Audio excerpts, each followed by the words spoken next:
Okay, this is the Ramshackle chest and back day. There's two pairings of exercises, and the first exercise in each pairing is typically done very slow and only for 4 to 6 reps. The second exercise is done quicker for about 10 to 12.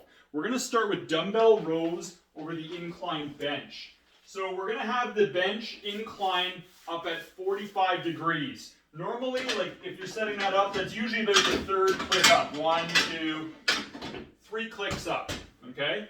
You're going to be laying face down over that inclined bench like this, typically so that your nipples are at about the top of the backrest. Legs are straight behind you, heels up, and your arms will be hanging straight down. Now you're going to be holding the dumbbells so that the palms are facing each other. You pull the dumbbells up, squeezing the shoulder blades together, slowly lower down for a 6-second count. 1 up, 6 down. Really focus the movement from the shoulder blades, using the arms more secondarily. That way we're working all the upper back muscles. If you want, as a progression, you can do a little pump or pulse at the top.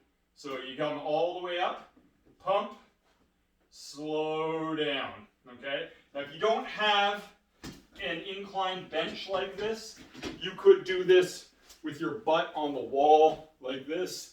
You just do the same motion because that takes away some of the postural demands, so we can lift a little bit heavier. Now the next exercise is the reverse fly. So we're going to be doing this with light weights. Once again, we're going to be using the same setup here as we just used, and we're going to be doing this one with the palms facing each other. Okay, so laying face down over the incline bench, your arms hang straight down. You're going to arc them up and around so they're in line with your ears. Lower them back down and repeat. Up, in line with the ears, back down and repeat. This is at a quicker tempo.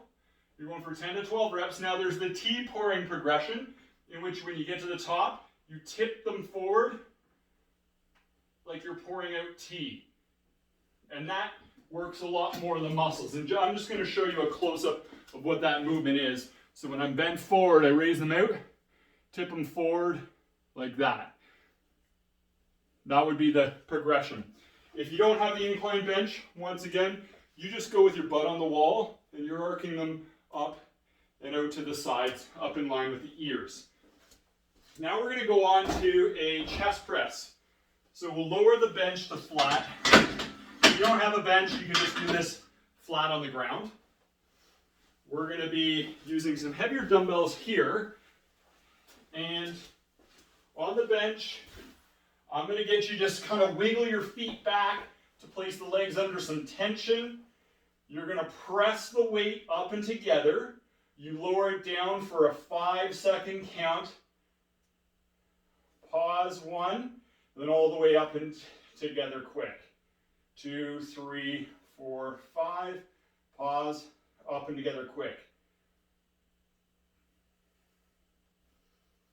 And we're lowering the elbows down and out to the sides till the dumbbells get pretty close to chest height.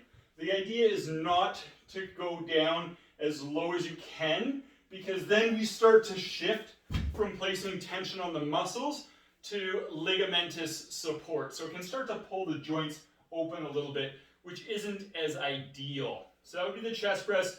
We're going for about 4 to 6 reps on there. And as a progression, you could always use a barbell and do it that way if you prefer. Now we're going on to the dumbbell pec fly next. You're going to have to use typically a lighter weight here. And I'm going to grab these ones here. Laying face up on the bench, you have the dumbbells facing each other. I like to use about a 5-degree bend in the elbows. And then you arc the weight out to the sides in a big semicircular pattern. Go down to the dumbbells are about in line with the chest, and then hug them back together. Try to create some cleavage at the top just to squeeze those chest muscles. It's about 3 seconds down here and 1 second up, okay? And if you did get fatigued partway through, you could just bend the elbows a little bit more, and that shortens the lever arm to make it a little bit easier easier to perform. And once again, with that one there, if you don't have a bench, then you can just do them on the ground. The chest press motion from overhead, just giving you, it looks like this, whereas the pec fly motion is like this, a wide hugging motion.